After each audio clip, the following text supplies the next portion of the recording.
Kamusta mga kababayan, and welcome back sa ating channel. Ngayong araw na ito ay pag-uusapan natin ang isang topic na medyo sensitive, but I believe it is important. Kung bakit nga ba minamaliit ang mga temporary foreign workers sa Canada.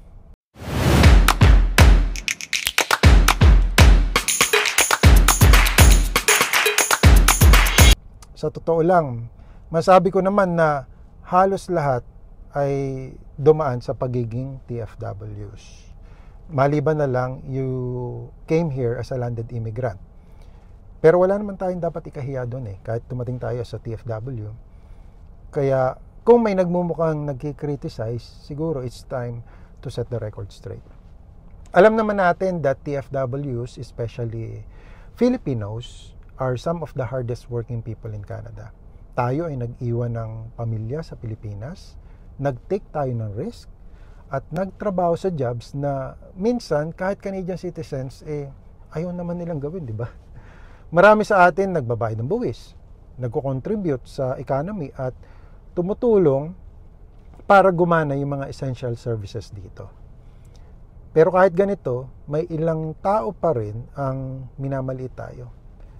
Ang mas nakakalungkot kapwa pa natin minsan.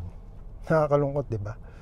TFWs are literally the backbone ng maraming industries dito sa Canada, like food, caregiving, construction, at hospitality, at marami pang iba.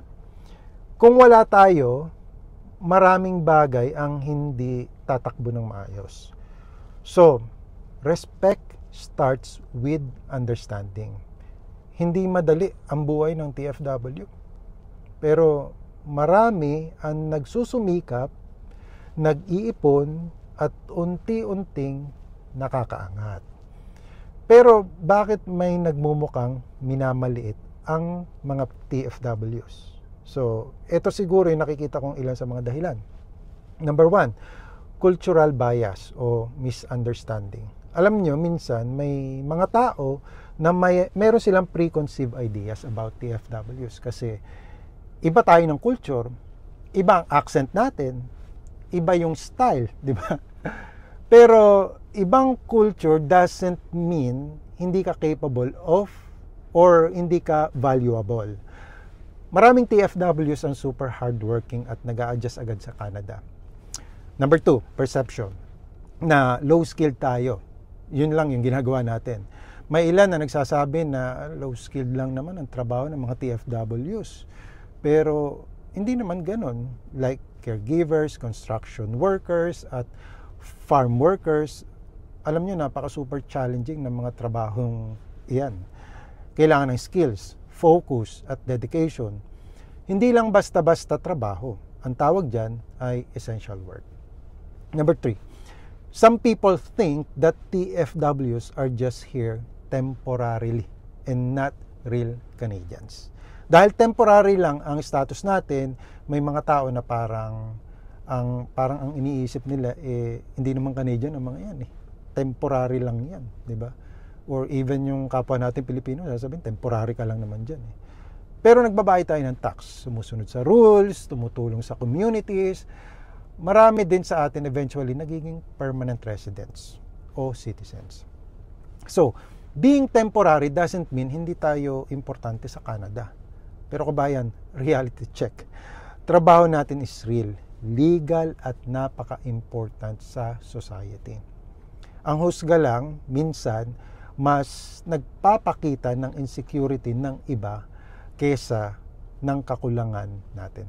So, instead of looking down on TFWs, dapat siguro we uplift each other. Lalo na kung kapwa natin yan, di ba? Kasi, kung hindi dahil sa mga TFWs, maraming bagay dito sa Canada ang hindi tatakbo ng maayos. Respect starts with understanding. Hindi lahat tayo pare-pareho ng buhay. Ibang schedule, iba ang taon na tinitirhan, iba ang risk na hinaharap. At kung sakali man na may mga TFWs na may sasakyan, hindi ito laging pagmamayabang. It's often a practical choice. Maraming nakikita na may TFWs, na may car, may mga tao na sasabihin, yabang naman ito. But let's be real. Sa maraming towns sa Canada, especially dun sa mga rural areas, having a vehicle isn't a luxury. It's a necessity. Yan naman talagang realidad eh. Necessity po ang sasakyan dito sa Canada. Kaya kung kaya mo naman na magbayad at may valid reason ka to get a car, so go for it, di ba? We all make decisions based on what keeps us safe, stable, and able to provide for our families. The point is, let's respect each other's situations. Hindi lahat tayo pare-pareho ng town, pare-pareho ng schedule, pare-pareho ng karanasan, at pare-pareho ng risk. If a car makes life safer and more manageable for some people, it's a practical choice, hindi pagmamayabang. The same goes for being a TFW. Hard work, sacrifice, dedication, dapat tingnan natin with respect and not judgment. Hindi natin siguro masisisi yung iba na hindi naman natin kalahi, na maliit ang tingin sa TFWs. Kasi most probably yung iba misinformed or whatever reasons. Pero sa ating mga kapwa Filipino, siguro bago tayo humusga sa TFW or sa kanilang choices, remember, we have been there. They are hardworking, legal, and dedicated. They contribute to society and the economy. They are helping our families and communities thrive. So instead of judging, let's lift each other up. Respect, empathy, and understanding really goes a long way. So, I hope I am making sense, mga kababayan. And that's it for me today. Sana nagustuhan nyo ang video ito. I will see you, God willing, on my next video. At samahan nawa kayong parati ng Panginoon sa inyong pang-araw-araw na buhay. At magandang araw po sa inyo lahat.